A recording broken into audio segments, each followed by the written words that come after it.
विश्रामबाग येथे गोरगरीब लोकांचे खोके काढण्याचे काम अतिक्रमण मोहीम महापालिकेकडून राबवण्यात आली, पण दुसरीकडे महापालिकेचा भोंगळ कारभार दिसून येत आहे। महापालिका दुसऱ्याच्या खाजगी जागेवर अतिक्रमण करून कचरा डंपिंग स्टेशन सुरू केलेले निदर्शनास येते।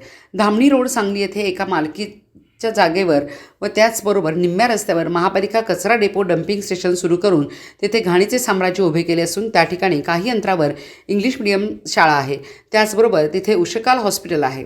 त्या कचऱ्याच्या ठिकाणी मोठ्या प्रमाणात कुत्र्यांचा वावर वाढला असून ती कुत्री शाळेमध्ये जात आहेत, विद्यार्थ्यांवर चावा घेण्यासाठी हल्ला करत आहेत। त्या कचऱ्याच्या दुर्गंधीमुळे रोगराई पसरत आहे। शाळेच्या विद्यार्थ्यांचे आरोग्याचा प्रश्न निर्माण होत आहे। महापालिका एका खाजगी मालकी असलेल्या जागेवर अतिक्रमण करून डंपिंग स्टेशन सुरू ठेवलेले आढळून येते।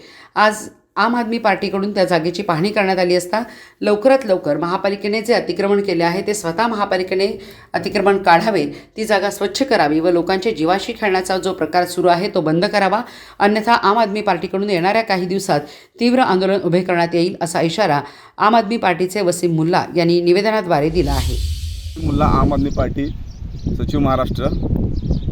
आपल्या सर्वांना माहिती आहे, काल महापालिकेने विश्रामबाग येथे गोरगरीब लोकांचे खोके काढून अतिक्रमणाची मोहीम राबवली, पण महापालिकेचा भोंगळ कारभार इथे दिसून येतो आहे। म्हणजे एका ठिकाणी एकीकडे महापालिका असं दाखवण्याचा प्रयत्न करते की बाबा आम्ही सांगली शहराचे अतिक्रमण काढतोय, सांगली स्वच्छ सांगली करतोय, सांगली अतिक्रमण मुक्त करतोय, पण दुसऱ्या ठिकाणी जर आपण इथं बघितला तर इथे धामणीमध्ये भर रस्त्यावर लोकांच्या प्लॉटमध्ये स्वतः महापालिकेने अतिक्रमण करून कचरा डंपिंग स्टेशन चालू केलेलं आहे।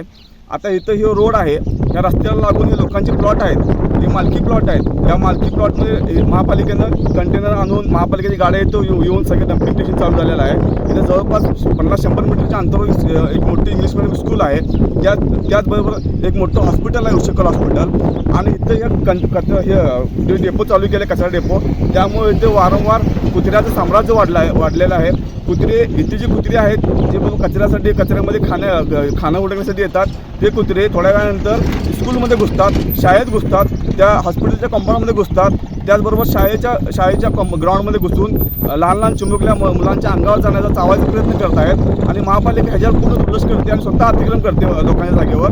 इथं बघितलं तर तुम्ही पूर्ण घाणी साम्राज्य एवढं दुर्गंधी पसरलेले आहे की इथं येण्याजाण्या लोकांना जाणं येणं मुश्किल झालं आहे। आणि हे जर अशी दुर्गंधीचं वाद जर त्या हॉस्पिटलच्या पेशंटला गेलं तर हॉस्पिटलचे पेशंट कव्हर होणार की ते परत आजारी पडणार, हा प्रश्न ह्या दुर्गंधीमुळं, ह्या म्हणजे घाणीच्या ढासांमुळं, ह्याच्यामुळं आज इथले जवळजवळ 700-800 विद्यार्थी जे आहेत ते शाळेत शिकणारे, त्या विद्यार्थ्यांच्या आरोग्याचा प्रश्न निर्माण झालेला आहे।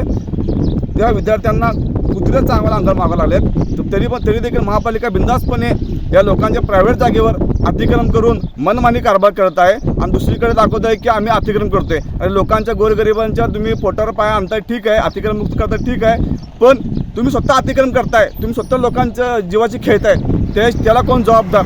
त्याला पूर्ण महापालिका जबाबदार आहे। आणि लवकरात लवकर हे अतिक्रमण जे महापालिकेने स्वतः केलेलं आहे ते महापालिका स्वतः अतिक्रमण काढावं, हे पूर्ण परिसर स्वच्छ करावा आणि इथलं सगळं घाणी साम्राज्य आणि यांचं जे डंपिंग स्टेशन आहे ते बंद करावं, नाहीतर येणाऱ्या कालावधीमध्ये आम आदमी पार्टीकडून आम्ही तीव्र आंदोलन करू।